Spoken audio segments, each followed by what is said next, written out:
নমস্কার বন্ধুরা, কাকলি রান্নাঘরে আপনাদের সবাইকে জানাই স্বাগত। বন্ধুরা, আজকে আমি আবারও শীতকালের একটা স্পেশাল রেসিপি নিয়ে চলে আসলাম, বেগুন ভর্তা বা বেগুন পোড়া। এই বেগুন ভর্তা বা বেগুন পোড়া রেসিপিটা কিন্তু খুবই একটা মোস্ট পপুলার রেসিপি। এটা কম বেশি সবাই খুব ভালোবাসে। সকালে ব্রেকফাস্টে বা ডিনারে এইরকম বেগুন পোড়া আর রুটি হলে আর কোনো কথাই নেই। তাহলে চলুন বন্ধুরা দেখে নেই এই বেগুন পোড়াটা আমি কিভাবে তৈরি করি। আমি এখানে সবার প্রথমে নিয়ে নিয়েছি একটা বেগুন, টমেটো, 4 কোয়া রসুন আর 3টে কাঁচা লঙ্কা। বেগুনটাকে আগের থেকে ধুয়ে পরিষ্কার করে রাখা রয়েছে। এবার আমি একটা ছুরির সাহায্যে বেগুনের মাঝ বরাবর চিড়ে নিলাম। এবার আমি হাতে একটু সামান্য সরিষার তেল নিয়ে বেগুনটাকে খুব ভালো করে মেখে নেব। আমি একটা ছোট টিপস দিচ্ছি বন্ধুরা, এরকম বেগুন পোড়ানোর সময় বেগুনের গায়ে সরিষার তেল মাখিয়ে বেগুনটা পোড়ালে বেগুনের গায়ের থেকে খুব সহজেই খোসাটা উঠে যাবে। সেটা আমি আপনাদেরকে দেখিয়ে দেব। এবার আমি যে রসুন আর কাঁচা লঙ্কাটা নিয়েছিলাম, এই চেরা বেগুনের মাঝখানটায় কাঁচা লঙ্কা আর রসুনটা আমি দিয়ে দিচ্ছি। এতে করে রসুন আর কাঁচা লঙ্কাটাও বেগুনের সাথে একটু পোড়া পোড়া হবে, এর ফ্লেভারটা খুব ভালো আসবে। এদিকে আমি একটা টমেটো নিয়েছি, টমেটোটা পুড়িয়ে নেব। তার জন্য একটা ছুরির সাহায্যে টমেটোটা একটু চারদিকে কেটে দিচ্ছি। এবার পরের স্টেপে চলে আসলাম। গ্যাস ওভেনটা জ্বালিয়ে আমি একটা নেট বসিয়ে দিয়েছি। এর উপরে আমি দিয়ে দিচ্ছি বেগুনটা। বেগুনটাকে আমি খুব ভালো করে পুড়িয়ে নেব। একদিকে অনেকক্ষণ রেখে দেবো না, চারদিকটা ঘুরিয়ে ঘুরিয়ে খুব ভালো করে বেগুনটাকে পুড়িয়ে নিচ্ছি।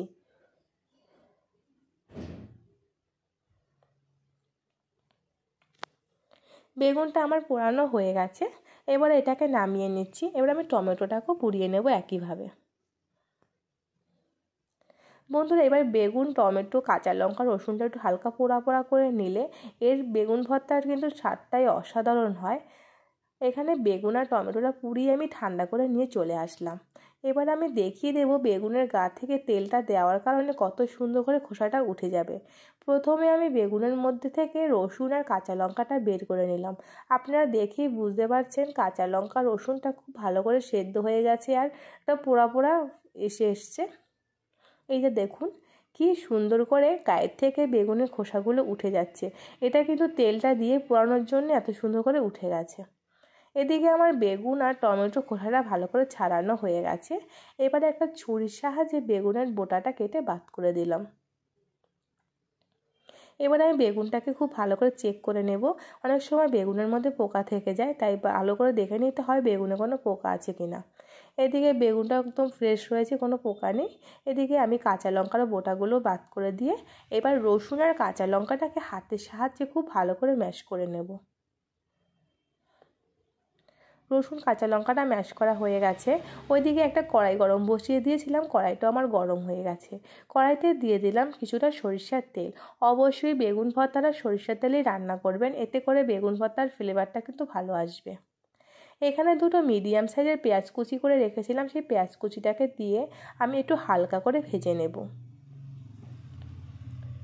পেঁয়াজটা আমি 2 মিনিটের মতন একটু হালকা ভেজে নিলাম। এবার আমি এর মধ্যে দিয়ে দেব যে রসুন আর কাঁচা লঙ্কাটা আমি পেস্ট করে রেখেছিলাম হাতের সাহায্যে, সেই কাঁচা লঙ্কা আর রসুনের পেস্টটা। আপনারা যদি আরও ঝাল ব্যবহার করতে চান তাহলে এমন পর্যায়ে এর মধ্যে 2টো কাঁচা লঙ্কা কুচিও দিয়ে দিতে পারেন।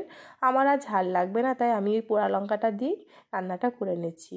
রসুন আর কাঁচা লঙ্কাটাকে দিয়ে আমি আরও 1 মিনিটের জন্য ভালো করে নেড়েচেড়ে ভেজে নিলাম। এবার আমি এর মধ্যে দিয়ে দিলাম 1 চামচ নুন, আর যে টমেটোটা পুড়িয়ে রেখেছিলাম সেই টমেটোটাও হাতের সাহায্যে ম্যাশ করে রেখেছিলাম, সেই হাতের সাহায্যে ম্যাশ করে রাখা টমেটোটা। এবার আমি সব কিছুকে খুব ভালো করে একটু কষিয়ে নিচ্ছি। গ্যাসের ফ্লেমটা কিন্তু অবশ্যই মিডিয়ামে রেখে রান্নাটা করবেন। আমার মশলাটা কষানো হয়ে গেছে। আমি এর মধ্যে দিয়ে দিচ্ছি পুড়িয়ে রাখা বেগুনটা। বেগুনটা দিয়ে আমি এটাকে খুব ভালো করে মশলার সাথে মিশিয়ে নেব। বেগুন ভর্তা কিন্তু বেশি মশলা ব্যবহার করবেন না, এতে করে বেগুনের যে পোড়া গন্ধটা সেটা নষ্ট হয়ে যাবে। তাই খুবই সামান্য মশলা দিয়ে বেগুন ভর্তাটা তৈরি করলে স্বাদটা কিন্তু ভালো হয়। এবার আমি এর মধ্যে স্বাদ মতো দিয়ে দিলাম একটুখানি চিনি। চিনিটা একদমই অপশনাল, আপনারা নাও দিতে পারেন, এতে কোনো স্বাদের পরিবর্তন হবে না। এবার আমি সব কিছুকে ভালো করে মিশিয়ে এটাকে রান্না করে নিচ্ছি 2 মিনিটের জন্য। এবার আমি এর মধ্যে দিয়ে দিচ্ছি ধনেপাতা কুচি 1 মুঠো। আর একটু স্বাদটা বাড়ানোর জন্য আমি এর মধ্যে দিয়ে দেবো ম্যাগি মশলা। এখানে আমি হাফ চা চামচের মতো ম্যাগি মশলা দিয়ে দিচ্ছি। ম্যাগি মশলা দিয়ে আমি খুব ভালো করে আবারও ভর্তাটার সাথে মিশিয়ে নেব। এই বেগুন ভর্তাটা কিন্তু খেতে বন্ধুরা দুর্দান্ত হয়। আমি যেরকম স্টেপ বাই স্টেপ আপনাদেরকে দেখিয়েছি, এটা ফলো করে আপনারা যদি তৈরি করেন এই বেগুন ভর্তাটা কিন্তু খেতে আপনাদেরও খুবই ভালো লাগবে।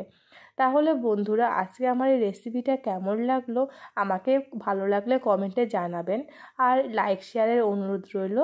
আর যদি এরকম নতুন আর সহজ ধরনের রেসিপি পেতে চান তাহলে যারা নতুন বন্ধু আছেন অবশ্যই আমার চ্যানেলটিকে সাবস্ক্রাইব করে আমার পাশে থাকবেন, তাদের কাছে অনুরোধ।